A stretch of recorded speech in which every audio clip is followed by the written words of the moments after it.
महायुतीचे 54 नवनिर्वाचित जे नवे निवडून आलेले आमदार आहेत त्यांना सरकारनं प्रत्येकी 5 कोटी असा एकूण जवळपास 270 कोटींचा निधी आगामी स्थानिक स्वराज्य संस्था लक्षात घेता मंजूर केलेला आहे। खरं म्हणजे हे अत्यंत बेकायदेशीर असं कृत्य आहे। जे आमदार लोकप्रतिनिधी हा लोकप्रतिनिधी असतो, तो आपापल्या भागाचं प्रतिनिधित्व करतो। निवडून आल्यावर तो कोणत्याही पक्षाचा नसतो आणि सरकारही कोणत्या पक्षाचा नाही। पण गेल्या काही काळापासून हा एक नवीन पायंडा पडला आहे। विशेषतः देवेंद्र फडणवीस आणि मिंधे यांच्या हातात सत्ता आल्यापासून जे आपल्याला पाठिंबा देणारे लोक आहेत त्यांना निधी द्यायचा आणि विरोधी पक्षाच्या आमदारांना आणि त्यांचे मतदारसंघ कोरडे ठेवायचे। हे घटनाबाह्य कृत्य आहे। हे अत्यंत बेकायदेशीर कृत्य आहे आणि मी तर म्हणेन हे एक फार मोठं लोकशाही विरोधी असं कारस्थान आहे। तुम्हाला जर निधी हवा असेल तर आमच्या पक्षात या। म्हणजे विकास हा पक्ष बघून ठरवला जातो। देशाच्या राष्ट्रपतींनी गांभीर्याने दखल घ्यावी असं हे प्रकरण आहे महाराष्ट्रात। इतर कोणत्याही राज्यामध्ये असं घडलेलं नाही। जरी भारतीय जनता पक्षाची सरकारं काही राज्यात असली तरी हे उद्योग फक्त महाराष्ट्रात सुरू झाले आहेत। मला वाटतं की सध्या या राज्याला राज्यपाल नाही आहेत आणि अर्थात राज्यपाल असले तरी काही फरक पडत नाही, कारण ते सुद्धा भाजपचेच हस्तक असतात। हे प्रकरण न्यायालयात सुद्धा गेलं होतं, निधीचं असमान वाटप। आणि आता तर जे आमच्या आहेत त्यांना त्याच आमदारांना निधी, मग इतर आमदार निवडून आलेले नाही आहेत का? इतर आमदार सुद्धा इतर पक्षातले प्रथमच निवडून आलेत अनेक ठिकाण। मग काँग्रेसमधले असतील, राष्ट्रवादी काँग्रेसमधले असतील, शिवसेनेमधले असतील, हे त्यातले बरेचसे आमदार हे प्रथम निवडून आलेले। पण यांची डोकी फिरलेली आहेत। अहंकार आहे, मस्तवालपणा आहे, मगरुरी आहे आणि जनतेचा पैसा हा माझ्या खिशातला पैसा आहे अशा पद्धतीनं वाटप आपापल्या लोकांमध्ये हे सुरू आहे। गंभीर आहे, काही होणार नाही। ही लाच आहे।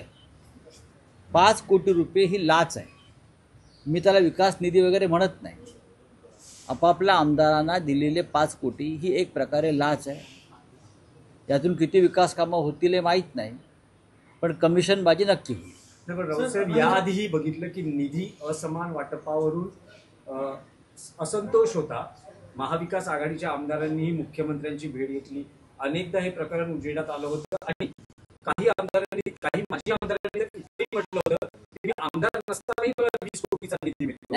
अशा तुमची मागणी काय आहे की स्थानिक स्वराज्य संस्थांची महायुतीची स्ट्रॅटेजी दिसते, त्या ठिकाणी निधी वाटप करून कसं आपल्याला भक्कम करता येईल लोकांचे प्रश्न? या सरकारमधल्या लोकांनी म्हणजे प्रमुखांनी पैशाच्या जोरावर मतदार विकत घेण्याची जी नवीन योजना आणलेली आहे त्यांनी घेतली। पैसे द्यायचे आणि मत विकत घ्यायचे। हे 5 कोटी रुपये ठेकेदाराच्या माध्यमातून परत त्या आमदारांना वळवले जातात।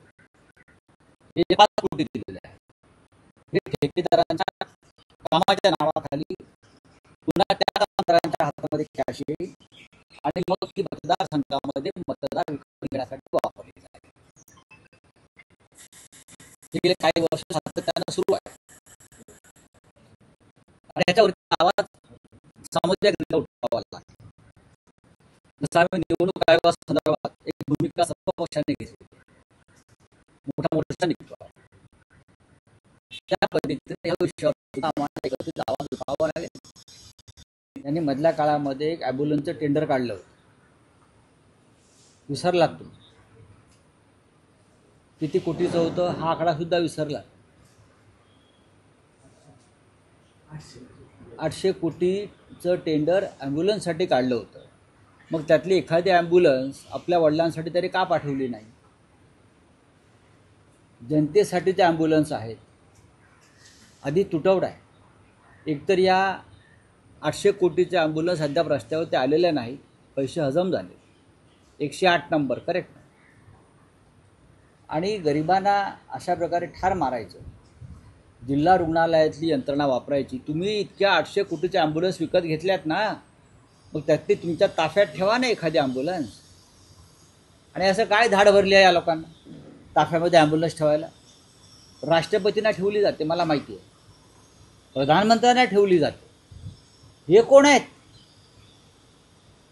माझ्या माहितीनुसार जो प्रोटोकॉल आहे सुरक्षा व्यवस्थेचा, त्याच्यामध्ये राष्ट्रपती किंवा परराष्ट्रातले जे प्रमुख येतात त्यांच्यासाठी, देशाच्या प्रधानमंत्र्यासाठी, उपराष्ट्रपतीसाठी ॲम्ब्युलन्स त्यांच्या ताफ्यात ठेवली जाते. पण हे राष्ट्रपतीच्याही वर झालेत सगळे, किंवा मोदींच्याही वर झाले. त्यातून त्यांच्या ताफ्यात आहे ना, मग माझ्या ताफ्यात का नाही? फडणवीसाच्या ताफ्यात 2 ॲम्ब्युलन्स आहेत, मग माझ्या ताफ्यात 4 ॲम्ब्युलन्स पाहिजे. अशी ही प्रोटोकॉलची स्पर्धा आपल्या राज्यात सुरू झालेली आहे. त्याच्यातून ही निरपराधांचे बळी गेलेले आहेत. राऊत साहेब, 2 दिवसांपूर्वी राज्याचे मुख्यमंत्री सोलापुरात होते. त्यांनी स्वर्गीय सुधाकर परिचारकांच्या पुतळ्याचं अनावरण केलं. त्या एका रात्रीत फडणवीसांनी गेम फिरवल्याचं म्हटलं जातं आहे. महायुती 5 माजी आमदार हे फडणवीसांच्या संपर्कात आहेत. त्यातले महायुतीतच फोडाफोडी दिसते. 3 माजी राष्ट्रवादीचे आमदार आहेत. तर दिलीप माने यांच्या पक्षप्रवेशाला भाजपतूनच विरोध होतोय. स्वतः स्थानिक आमदार आणि भाजपचे जिल्हाध्यक्ष सगळेच त्यांच्या पक्षप्रवेशाला विरोध करतात. मग त्याच्यावर तुम्ही सुभाष देशमुखांचं रिॲक्शन घेतली पाहिजे. त्याच्यावर तुम्ही अजित पवारांशी बोललं पाहिजे. त्यांचे आमदार किंवा माजी आमदार फोडले जात आहेत ना, आम्ही कशाला बोलायचं आहे? मग तुम्ही आम्हाला प्रश्न विचारता, हे चुकीचं आहे. ज्या भाजपच्या प्रमुख नेत्यांनी विरोध केलेला आहे या प्रवेशाला, त्यात माझ्या माहितीप्रमाणे सुभाष देशमुख आहे. जाऊन भेटा त्यांना, त्यांच्याशी चर्चा करा, त्यांचं मत घ्या की ते विरोध का करतायत, किंवा हे पक्षप्रवेश करण्यामागे नक्की फडणवीसांना काय त्यांची भूमिका आहे. अजून त्यांना आपला पक्ष बेडकासारखा किती फुगवायचा आहे हे सगळ्यांना विचारून घ्या. नाही, पण महायुतीतलीच ही फोडाफोडी, कारण अजित पवारांचा पक्षही अलर्टला आहे. भरणेंना डॅमेज कंट्रोलसाठी पाठवलेलं आहे. बरं, असं आहे की मी तुम्हाला पुण्यामध्ये जे चाललं आहे दंगेकर विरुद्ध मोहळ, हेही आपल्याला आरोपांचं युद्ध बघायला मिळतं आहे. मी आपल्याला काल सांगितलं ना, ऐसा कोई सगा नाही जिसने भाजपाने ठगा नाही.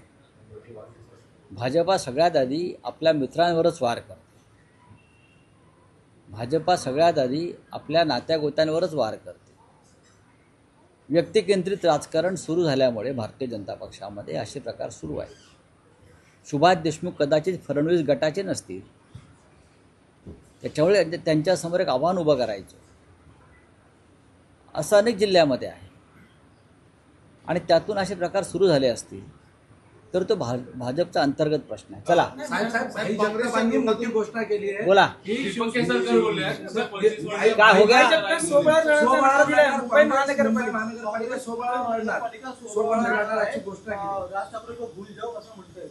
बोलू द्या, क्या हिंदी में क्या? राहुल साहेब, एक प्रश्न आहे.